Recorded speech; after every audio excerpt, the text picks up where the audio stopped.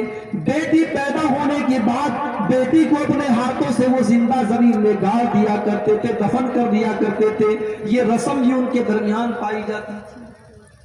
اللہ نے قرآن میں نقشہ کھینچا، وَإِذَا بُشِّرَ أَحَدُهُمْ بِالْأُنْثَىٰ ظَلَّ وَجْهُهُ مُسْوَدًّا وَهُوَ كَظِيمٌ، جب ان کے گھر میں بیٹی کی پیدائش ہوتی ہے تو باپ کا چہرہ کالا پڑ جاتا ہے۔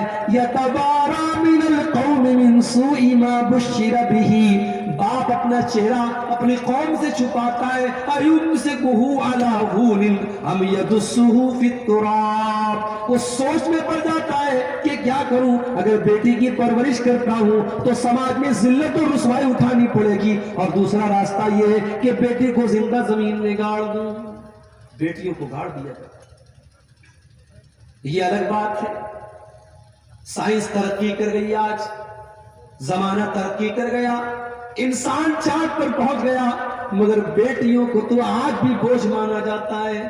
آج بھی کئی ہاسپٹل کے باہر کسی کوڑے کے ڈھیر میں یہ بچی آپ کو نظر آ جائے گی، کہیں یہ بچیاں طوائف کے اڈوں پر آپ کو نظر آ جائے گی، کہیں ان بچیوں کو بازاروں میں لے جا کر کے بیچا جا رہا ہے، اور کہیں تو یہ ماں کے پیٹ میں ہی مار دی جاتی ہے، ایبارشن کر دیا جاتا ہے۔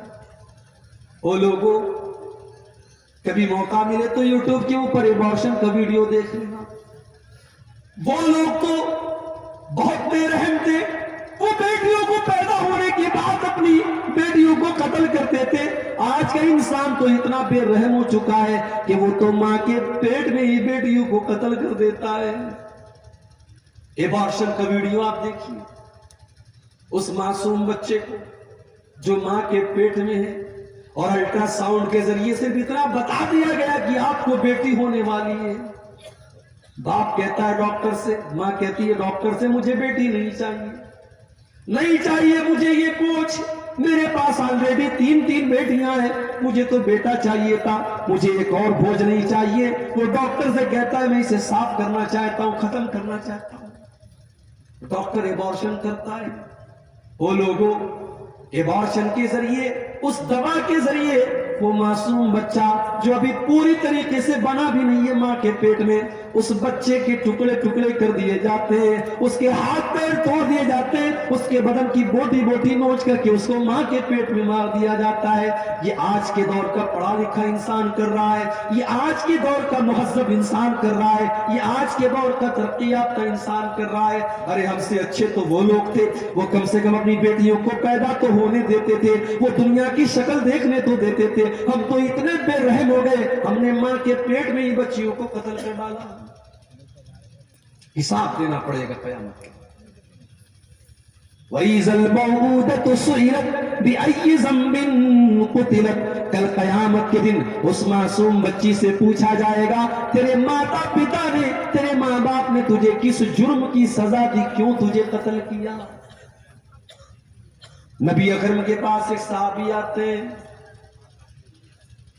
صحیح ابن حبان کی صحیح روایت ہے، ایک صحابی آتے ہیں، اے اللہ کے نبی، اسلام لانے کے پہلے میں نے بہت سارے پاپ کیے، میں نے بہت سارے گناہ کیے، مگر ایک پاپ مجھے اپنا بار بار یاد آتا ہے۔ کون سا پاپ تم نے کیا؟ اے اللہ کے نبی، ان لی کانت لی ابنتن، میری ایک بیٹی تھی، میں اس سے بہت پیار کرتا تھا اور میں جیسے اس کا نام لیتا تھا وہ یا ابتی ابا جان کہہ کر کے دوڑی دوڑی میرے پاس آ جاتی تھی۔ قوم کے لوگ مجھے تانا مار رہے تھے، تم غلط کر رہے ہو، تم سماج کے خلاف جا رہے ہو، تم بیٹی کی پرورش کر رہے ہو، تم بیٹی کو پال رہے ہو۔ اے اللہ کے نبی، میں سماج کے تانے سن سن کر کے تنگ آ گیا۔ ایک دن میں نے بیٹی کو بلایا، ہاں یہ بیٹی ہی تو ہے جو باپ کے ایک بار بلانے پر دوڑی دوڑی چلی آتی ہے، شادی کے بعد بھی اپنے مائکے میں رہتی ہے، ماں کا فون جاتا ہے تیرے ابو کی طبیعت بڑی خراب ہے۔ بیٹی اپنے سسرال میں اپنے سارے کام دھام چھوڑ کر کے اپنے بیمار باپ کو دیکھنے آ جاتی ہے، اور وہ بیٹا جس کے پیدا ہونے پر باپ نے بڑی مٹھائیاں بانٹی تھی، وہ بیٹا اپنے باپ کو دم توڑتے ہوئے دیکھ کر کے بھی اپنے کام میں لگا رہتا ہے، اسے اپنے باپ کی حال چال لینے کی فکر بھی نہیں ہے۔ او لوگوں، تم نے بیٹیوں کے اوپر بیٹوں کو ترجیح دی ہے، تم نے بیٹوں کو مقدم کیا ہے، لیکن سماج کی حقیقت یہ کہ بیٹیاں اپنے ماں باپ سے زیادہ پیار کرتی ہیں۔ صحابی کہتے ہیں اللہ کے نبی، میں نے بیٹی کو آواز دی، وہ دوڑی دوڑی میرے پاس آئی، میں نے اس کا ہاتھ پکڑا، گھر کے باہر لے کے گیا، کچھ دور گیا، کچھ فاصلے پر گیا، ایک کنویں کے پاس پہنچا اور میں نے اپنی بیٹی کو اس کنویں کے اندر دھکا دے دیا، اور جب میں نے اپنی بیٹی کو اس کنویں کے اندر دھکا دیا، آخری لفظ جو بیٹی کی زبان سے نکلا وہ کہہ رہی تھی یا ابتی، اے ابا جان، گویا کہ وہ مجھ سے سوال کر رہی تھی، ابا جان اس معصوم کی خطا کیا ہے، اس معصوم کی غلطی کیا ہے، کس جرم کی سزا اپنی بیٹی کو دے رہے ہو۔ اے اللہ کے نبی، آج بھی اپنی اس بیٹی کا یہ جملہ آج بھی میرے کان میں گونجتا ہے، وہ جب یا ابتی کہہ کر کے دنیا سے گئی تھی، وہ آواز آج بھی میرے کانوں میں گونجتی ہے۔ صحابی یہ بیان کرتے ہیں، آنکھوں سے آنسو بہ رہے، اور اللہ کے پیارے نبی کی آنکھوں سے بھی آنسو بہ رہے، اللہ کے نبی بھی رو رہے۔ صحابہ کہتے ہیں تو نے اللہ کے نبی کو غمگین کر دیا، تو نے اللہ کے نبی کو دکھی کر دیا۔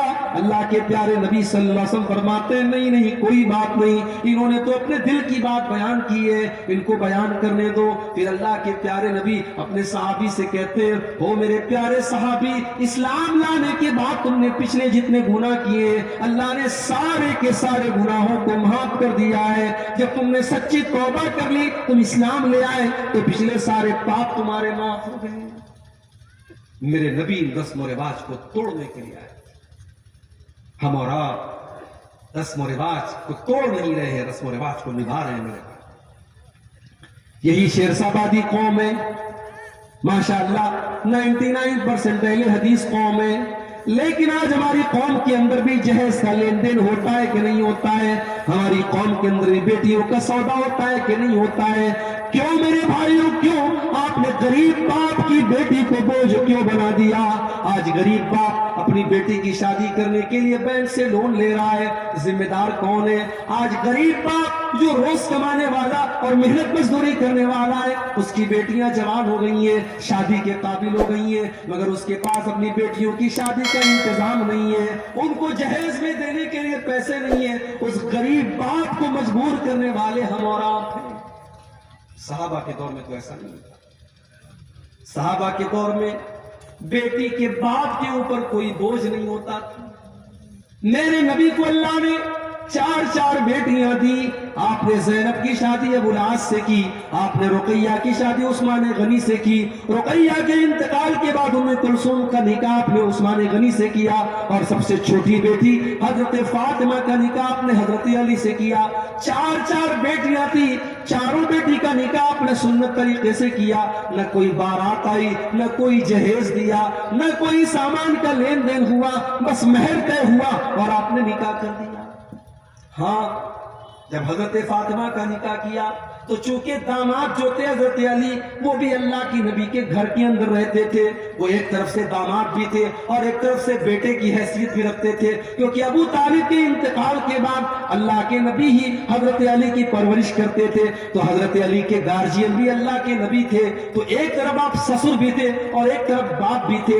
آپ نے سسر کی حیثیت سے نہیں، آپ نے باپ کی حیثیت سے، حضرت علی کی نئی نئی گرستی تھی، نیا نیا گھر تھا، آپ نے گھر بسانے کے لیے جب اپنی بیٹی کی آپ شادی کرنے لگے، آپ نے بستر دیا، آپ نے تکیہ دیا، آپ نے پانی کا ایک مشکیزہ دیا، آپ نے یہ ضرورت کے چند سامان دیے۔ اگر یہ جہیز تھا تو اللہ کے نبی نے اپنی باقی 3 بیٹیوں کو جہیز کیوں نہیں دیا؟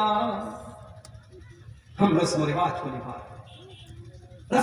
کو نبھا رہے ہیں، اور نتیجہ یہ ہے میرے بھائیوں کہ آج سماج کی نظر میں بیٹی بہت بڑا بوجھ بن چکی ہے، اور بیٹی کی پرورش اور بیٹی کی پیدائش پر اچھے اچھے لوگوں کی ماتھوں پر، پیشانیوں پر پل پڑتا ہے۔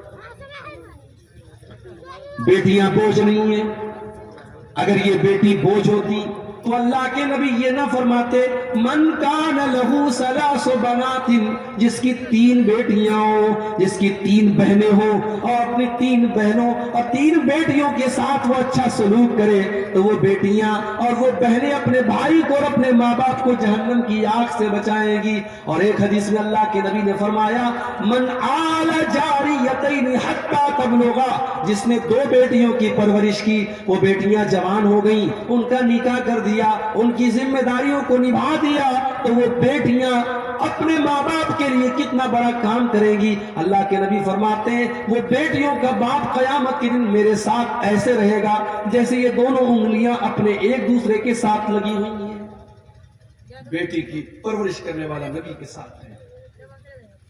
ہاں یہ الگ بات ہے اور یہ سچائی بھی ہے، بیٹوں کے مقابلے میں بیٹی کی پرورش مشکل کام ہے۔ بیٹا پالنا ہے، بیٹا جوان ہو گیا تو زیادہ سے زیادہ یہ خبر رکھنا ہے کہ بیٹا کسی غلط کام کی طرف تو نہیں جا رہا ہے، مگر بیٹی کی تو آبرو بھی بچا کر کے رکھنا ہے، بیٹی کی نظر بھی بچا کر کے رکھنا ہے، بیٹی کو غیر محرم کی نظر سے بھی بچانا ہے، اور بیٹی کی شرم و حیا کی بھی حفاظت کرنی ہے۔ بیٹی جوان جب تک نہیں ہو جاتی تب تک الگ فکر ہے، اور جوان ہو جاتی ہے تو الگ فکر ہے۔ اس لیے اللہ کے